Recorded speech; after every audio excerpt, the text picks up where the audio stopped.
Assalamu alaikum students, I am your teacher Mahwish. I am your Urdu teacher. How are you students? Hope you are all doing good. Students आज हम लोग देखेंगे कि आज हम लोगों ने क्लास 5 की उर्दू बुक से हम लोगों ने क्या पढ़ना है। ठीक है, आए हम लोग अपनी रीडिंग की तरफ आते हैं।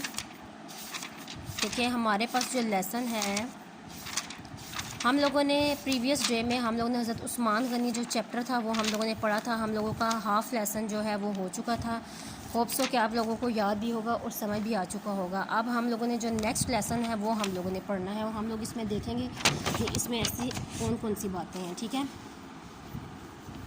ये देखें जी, आप लोग पेज नंबर जो है वो 28 पेज पे आएँ और इसके सेकंड पैराग्राफ की फ़र्स्ट लाइन पे देखें जैसे कि है, जब काफ़िला मदीना पहुंचा तो गला ऊँटों से उतरवा कर एक जगह ढेर कर दिया कि जो हज़रत उस्मान गनी का ऊँटों से लदा हुआ गला आया था ना, तो वो उन्होंने उतार कर एक जगह पर रख दिए थे, इनके ढेर लगाते थे। हज़रत उस्मान ने पूरे शहर में ऐलान करवा दिया कि मदीने के तमाम ज़रूरतमंद आएँ, ज़रूरतमंद जिनको जिस चीज़ की ज़रूरत थी, ठीक है, अपनी अपनी ज़रूरत के मुताबिक गला ले जाएँ।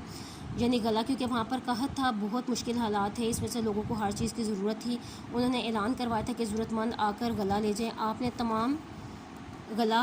तमाम गला मदीना के गुरबा और ज़रूरतमंदों में तकसीम कर दिया। गुरबा जो गरीब लोग थे, ज़रूरतमंद थे, ठीक है, आपने उन्हें बांट दिया था। कहत दूर हो गया, कहत ख़त्म हो गया और माली हालात जो थे वो सब लोगों के अच्छे हो गए थे। हज़रत उस्मान ने अपने ज़ाती फ़ायदे की कतन परवाह न की, यानी उन्हें अपने ज़ाती फ़ायदे की बिल्कुल परवाह नहीं थी, यानी कि वो अपनी दौलत की परवाह नहीं करते थे कि वो किस लिए और कहाँ पर खर्च करें।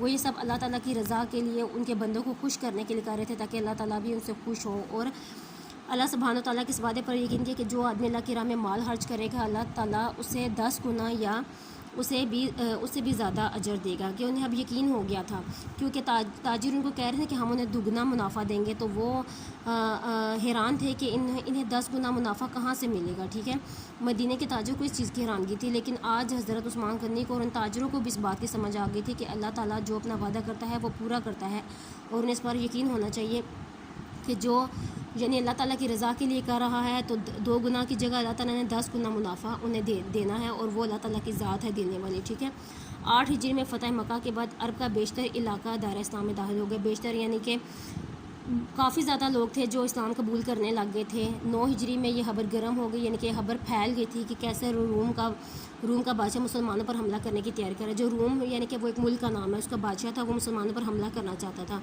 ताकि उनकी ताकत को ख़त्म कर सके। ज़ाहिर बात है, इस्लाम फैल रहा था, उसे ये चीज़ बर्दाश्त नहीं थी कि इस्लाम क्यों फैल रहा है। ये खबर हासिल परेशान कन थी, वो इस चीज़ से बहुत ज़्यादा परेशान था, क्योंकि रूमियों की तादाद, ताकत और वसाइल मुसलमानों से कहीं ज़्यादा थे।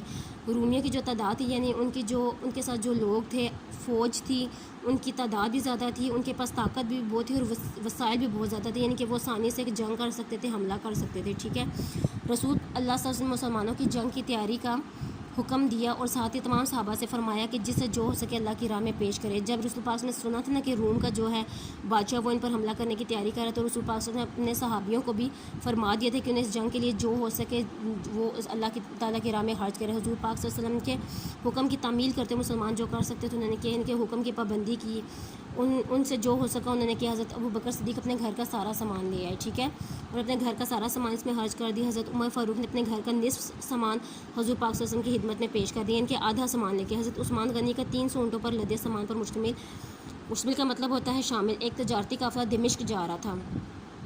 ठीक है, उनका जो है 300 ऊँटों पर लदा हुआ था। वो दिमिश्क एक मुल्क है, ठीक है, वो जा रहा था वहाँ पर। जब आप रज़ी अल्लाह ताला ने रसूल पाक का हुक्म सुना, तो आपने वही ऊँट हुज़ूर पाक की खिदमत में पेश कर दिए। उन्होंने जब रसूल पाक का ये ऐलान सुना था ना कि वो कह रहे थे कि जिस मुसलमान से जितना हो सके वो करे, उन्होंने वही ऊँट हुज़ूर पाक की खिदमत में पेश कर दिए। इसके अलावा आपने 50 घोड़े और 1000 दिनार भी मुसलमान फ़ौज की तैयारी के लिए पेश किए, यानी कि मुसलमान भी जंग की तैयारी कर रहे थे ना। उन्होंने आपने 50 यानी कि 50 घोड़े और 1000 दिनार भी मुसलमानों की फ़ौज के लिए पेश किया। एक रवायत के मुताबिक आपने 1/3 फ़ौज यानी 10,000 मुजाहिदीन के खाने पीने और दीगर तमाम खराजात खुद बर्दाश्त करने का ज़िम्मा भी लिया। ठीक है, ये तमाम वाक़यात ग़ज़वा तबूक के मौका पर पेश आए। ग़ज़वा आपको पता है किस चीज़ को कहते हैं? ग़ज़वा वो होती है जिसमें रसूल पाक सल्लल्लाहु अलैहि वसल्लम खुद शिरकत की होती है और उन्होंने जंग खुद की होती है। ठीक है, इस चीज़ का तबूक जंग का नाम है। ठीक है, वो तबूक उन्होंने जंग की थी, और ग़ज़वा जिसमें उन्होंने खुद शिरकत की थी और खुद शिरकत करके उन्होंने वो जंग लड़ी थी, ग़ज़वा उस चीज़ को बोला जाता है। रसूलुल्लाह सल्लल्लाहु अलैहि वसल्लम ने इस मौका पर फरमाया, आज के बाद उस्मान को उनका कोई अमल नुकसान नहीं पहुँचा सकेगा। یعنی کہ انہوں نے اس دنیا میں جو بھی عمل کیا وہ انہیں کبھی نقصان نہیں پہنچا گئے. رسول پاک کا فرمان ہے. آپ صلی اللہ علیہ وسلم نے یہ بھی فرمایا اے اللہ میں عثمان سے راضی ہو گیا تو بھی اس سے راضی ہو جا. ٹھیک ہے. انہوں نے یہ بھی دعا کی تھی. خلیفہ سوم کی صحابت کا ایک اور واقعہ بے حد مشہور ہے. جب مسلمانوں کی تعداد بڑھنے سے مسجد نبوی کی جگہ کم پڑنے لگی، یعنی کہ جب مسلمان زیادہ ہو گئے نا، مسجد نبوی میں تعداد کم ہو گئی تھی نماز پڑھنے کے لیے، قرآن پاک پڑھنے کے لیے، یعنی اچھے کاموں کے لیے جو مسجد میں آتے تھے، تو حضرت عثمان نے اپنی طرف سے مزید زمین خرید کر مسجد کے لیے وقف کر دی اور اس کی عمارت میں توسیع کروائی. توسیع یعنی کہ بڑھا دی. یعنی انہوں نے جو ہے نا وہ مزید زمین خریدی تھی، پھر انہوں نے مسجد کے لیے وقف کی، یعنی کہ مسجد کے لیے دے دی اور اس کی عمارت جو ہے وہ بڑھا دی تاکہ مسجد میں جگہ زیادہ ہو جائے. ٹھیک ہے. اب ہم اپنے نیکسٹ پیج کی طرف چلتے ہیں.